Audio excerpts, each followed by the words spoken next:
What's up, young soldiers? Brother Phil, brother Phil, brother Phil. Hey, I got another briefing. I ain't put no briefings out in a while. Right here, right now I'm at work, but I want to share this study that the Lord showed me, and I like to share with people the things the Lord shared with me.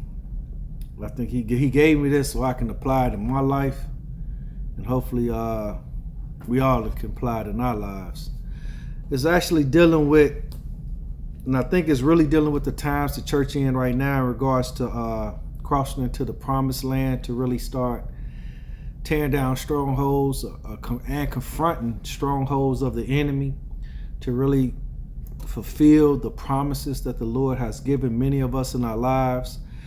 And basically the way He's moving his church now, He's sending out a lot of small units to spearhead a lot of movements to really infiltrate the darkness, infiltrate strongholds of the enemy, to start bringing it down for the larger forces to start coming forth and to really take land and to really hold the land.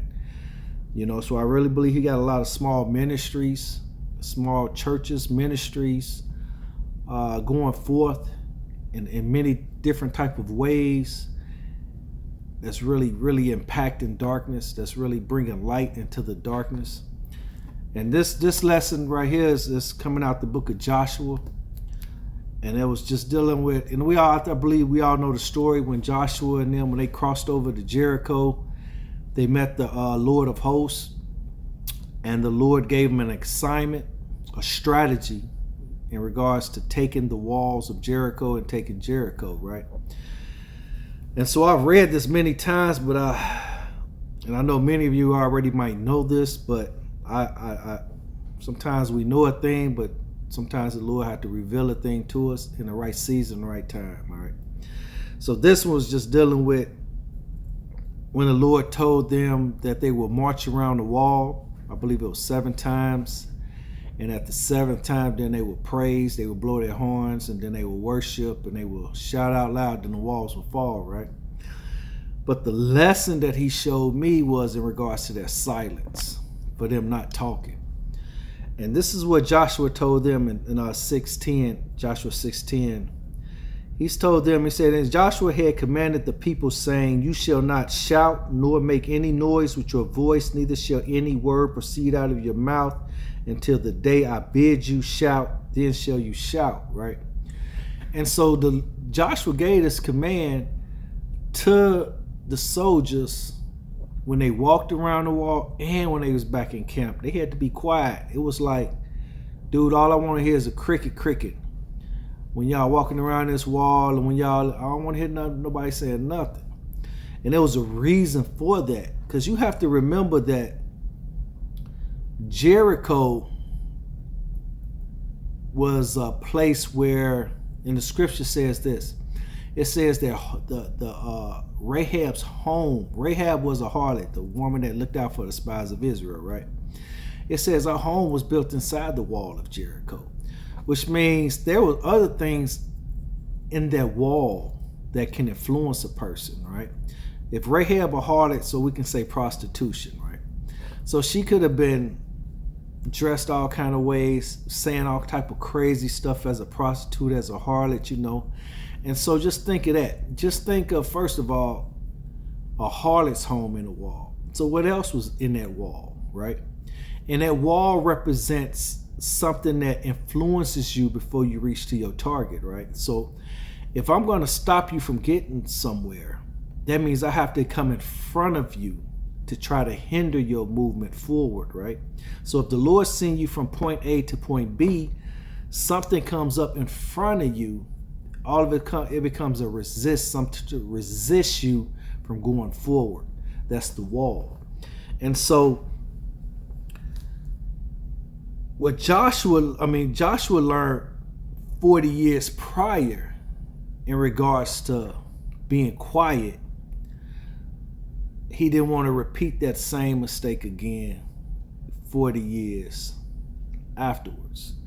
40 years prior to crossing the Jordan, what happened? Joshua was with 11 more guys They went to spy out the land. 10 of them bring back a bad report in regards to the things they saw. They saw giants, they saw this, they saw that. They came back, they told Moses, they told the people, and it affected the whole group of people. A whole nation was affected by the report of 10 men.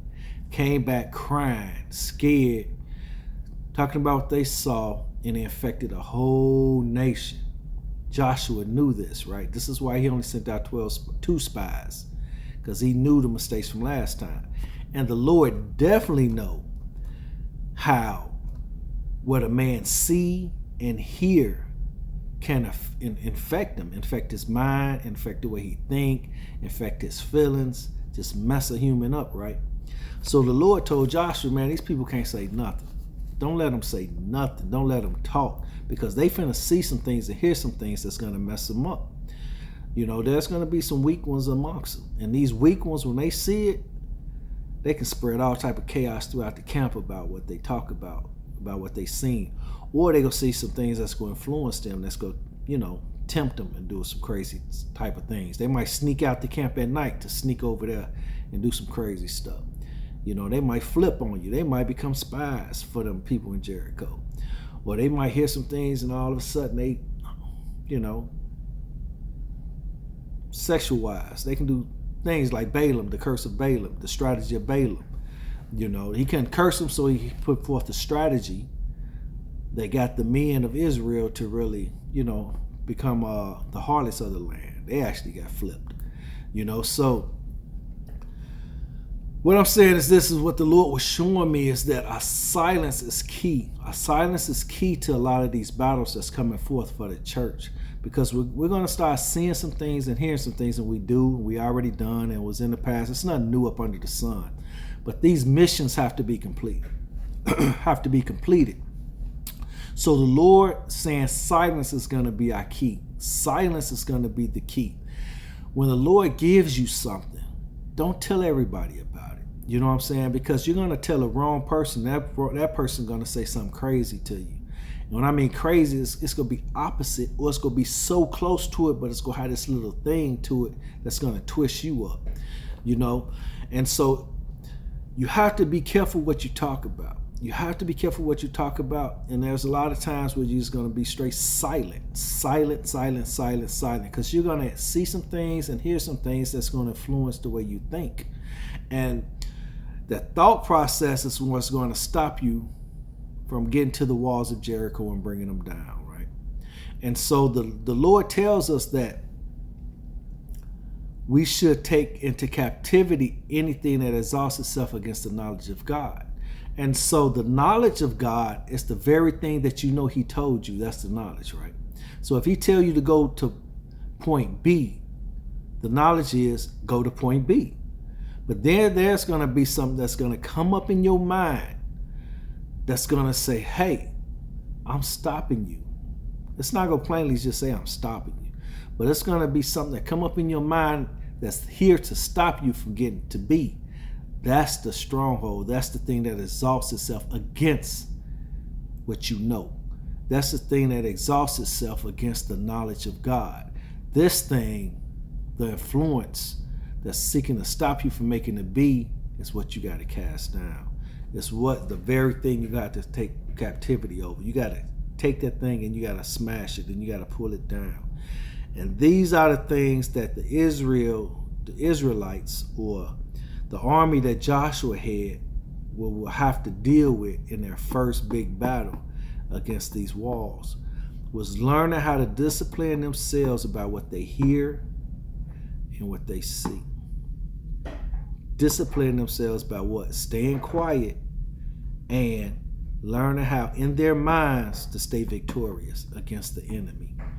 And this is what it started occurring. Sorry, I always wipe my eyes. But I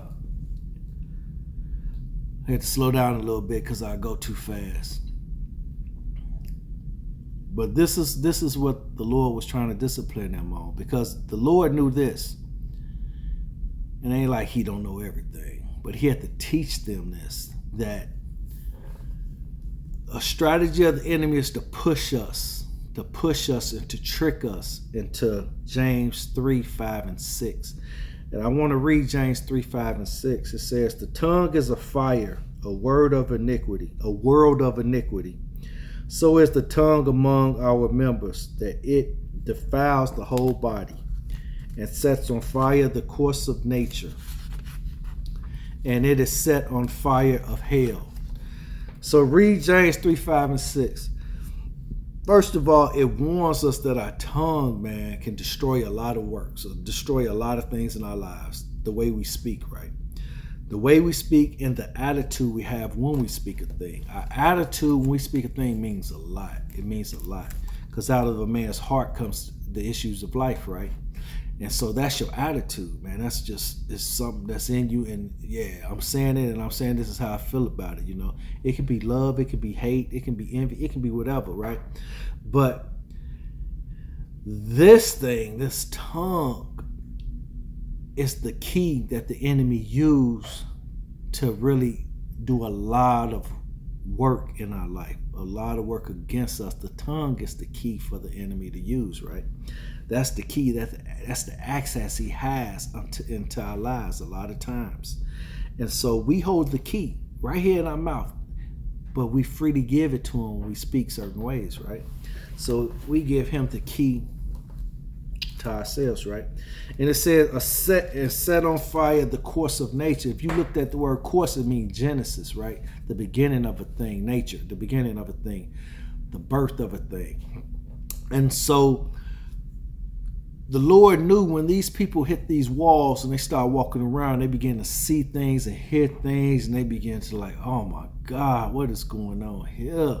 Did you see that? Did you hear that? Psychological warfare. You know, psychological warfare, they play loudspeakers. I'm not saying they hear loudspeakers. I'm saying in war now. Loudspeakers, campaigns over the radio, campaign over the TV, leaflets being dropped, books being placed here and placed there for people to read, things to hear. This is not this and this and this. All of a sudden you came to fight against the enemy, but all of a sudden the enemy messed your mind up, caused you to turn against your own people, caused you to second guess why you here, things like that, right? They give you false hope. I mean, even false hope is cast by the enemy. You know, false hope will kill a lot of people, right? And so it says, set on fire the course of nature, and it is set on fire of hell. And so when you speak a certain way, the enemy listens, especially if you say it 3 times. It's something about saying it 3 times. It's like an agreement is made. And that's when the spirit really take it and he use it against you, because you done said it 3 times. Why 3 times? I don't know, but I know it's true. But if you say things a lot, if you repeat things a lot, repeat it too many times, okay, I got you. You know, the first time could have been a mistake. Lord, forgive me. But if you repeat something too much, all of a sudden this thing will manifest. You know, and the Lord knows this. Joshua experienced this, and it's for us to know this now, that we cannot speak about the things we see and the things we hear and even the things we feel, because feelings can be influenced from the enemy. An outside source can come up on you spiritually and influence your feelings. And we think we call it discernment of spirits, but it's actually the enemy using us, you know, infecting us. So we have to know the difference between the Lord giving us spiritual discernment and the enemy just influencing us and messing with our emotions and our thoughts, dropping thoughts in our head and causing us all of a sudden to react a different way than the knowledge that we do have, right? And so what happened was this, was when they hit that wall of Jericho, if they would have spoke crazy, they wouldn't have been, the walls wouldn't have came down. They wouldn't have came down because they wouldn't have been in agreement with heaven. And this is what the Lord had to show us today and show them back then, is that there's an agreement must have occurred between us and heaven. They did not touch them walls for them walls to come down. They didn't put battle rams on them. They didn't put no hooks on them to pull them down. They didn't launch no cannonballs. They didn't do none of that. All they had to worship and praise, and the walls came down. So just think about it. If they would have walked around them walls and they start complaining, having doubt, giving in to lust of the flesh, anything like that, you think the walls would have came down? No, because they would have been not in agreement with in heaven, the Lord of hosts. Remember, the Lord revealed himself as a commander of the army, which means these two armies was linking together. The army on earth and the army in heaven was now united together to complete a mission. And so the army on earth, all they had to do was obey the commander in charge. The commander in heaven gave a commandment to the commander on earth. The commander on earth gave a commandment to his soldiers. So it's saying the head of ministries, flocks, or whatever, or if you're an individual type person that the Lord is sending out on certain missions, there's commandments he give you to stay in line with the armies in heaven. And so if they would have spoke opposite, a lot of things would have occurred in the ranks. A lot of disruption, a lot of backbiting, a lot of just dissension, discord, ungodly conversations, doubts, fears, all kind of stuff was going to affect them children of Israel. And they was not going to be in line with the kingdom of heaven. They was not going to be in line with that army. But since they did shut their mouths, and the enemy was not able to enter into the ranks of the soldiers through their words, all of a sudden they stayed in agreement with the armies in heaven. And so when they marched and they shouted that last time, the armies in heaven brought the walls down so the regular army can go in and conquer the mission. And this is why I say it's not by might nor by strength, but by my spirit, says the Lord. So it's not about our own strength or our own might, it's by his spirit, which means we have to be in line with him. Even though we're in flesh, even though we trust in strength, because you have to have strength to walk, you have to have strength to pick your arms up, you have to have strength to do this. That's natural strength. But these two come together. He said, man, no matter how strong you are as a human, how smart you are as a human, it don't matter if you have the ability to walk around these walls 7 times, you still cannot accomplish this mission without being in line with my spirit. And so to be in line with the Lord's spirit, a lot of times it's going to take us to be quiet. It's going to take us to shut up. It's going to take us to be able to see a thing and not to be overcome by a thing. It's going to take us to be able to know what God told us. And when things come up to try to cause doubt, fears, or distractions, we say, nope. I take that and I cast that down because it's against what I know that the Lord told me. I know the Lord ain't told me that. And I know this is not the mission, so I know you are the devil. You know the enemy is trying to stop me from accomplishing my mission. And this stronghold right here comes down. I cast this thought down. I cast it down. All these things that's trying to exhaust itself against the knowledge of God, I cast it down. It's not just his word, his scriptures. And a lot of times it's what he just told you for today. It's that manna. It's that what he told you today. What is that mission today? What did he tell you had to do? What did he tell you had to accomplish? And what are these things that's coming up against that? That's the enemy. Cast that down. Come against it, because you have to make it to point B. These things are trying to stop you from coming to point B. So I'm not going to be rambling, going on.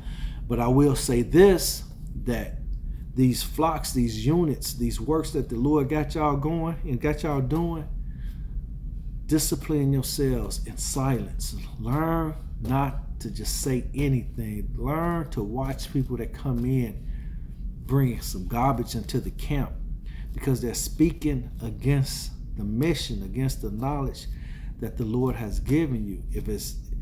And it works like that, man. You might love them. They true, but they just in error right now. And it's not even, you got some people that's just straight dogs. They coming in and they sent in by the enemy to just disrupt the mission. But then you have some that's just truly, they sincere, but they just need to know. You have to teach them. You have to instruct them in ways of righteousness. And right now, the assignment is, hey, man, what you saying is against the mission. We have to sit you down. We have to talk to you, take you through your word, talk to you, teach you, train you in other ways to learn to cast that stuff down, man. Okay, that might happen then. It might happen over there, but it ain't happening now, so don't bring that in. And if you got issues, we can talk on the side. Let's talk right now. Okay, I got you. You have to start trusting God a little more. You have a lot of doubt in you. You have fears in you. This is why you brought this in, because you have fear in you. You have doubt in you. And so you have to love people to be able to correct people the right way. But you have some people that's just sent in of the devil. And no matter what you say, they still will come the same way because they're sent ones through darkness, But that's the study. That's the study today, man, brothers and sisters. And it's a time to be silent.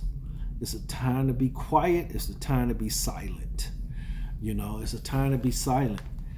And in these times we in now, it's going to be a lot of times that the church will be silent on their missions. We're not going to just talk about the things we see in the news or heard on the radio or seen online. All that is coming in to mess you up.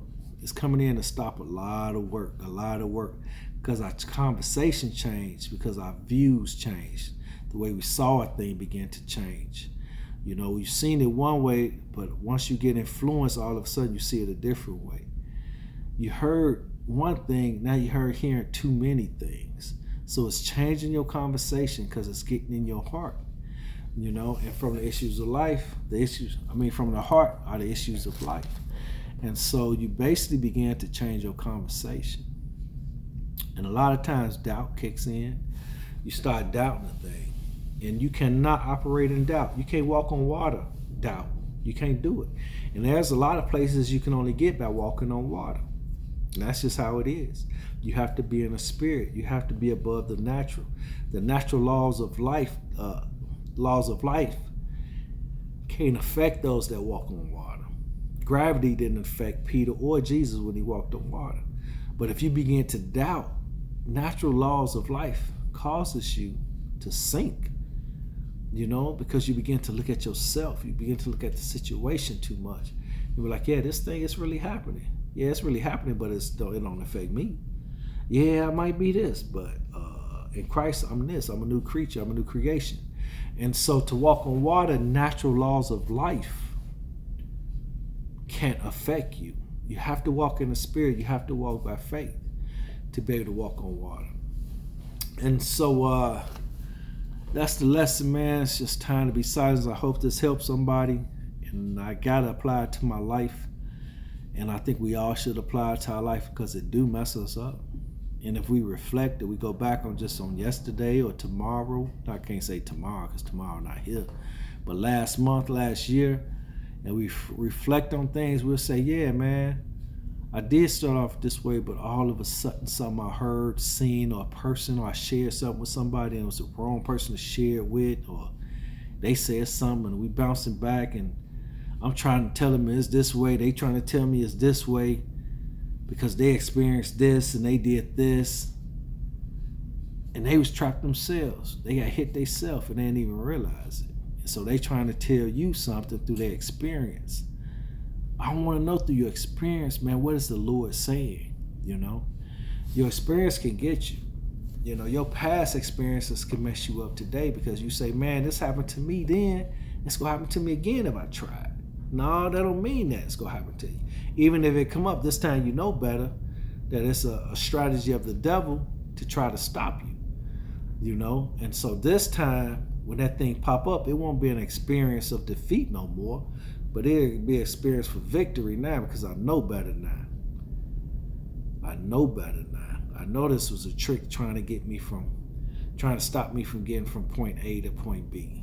It's a trick. All right, I'm out of here, man. Remember Joshua 6 and James 3. I love y'all. Peace.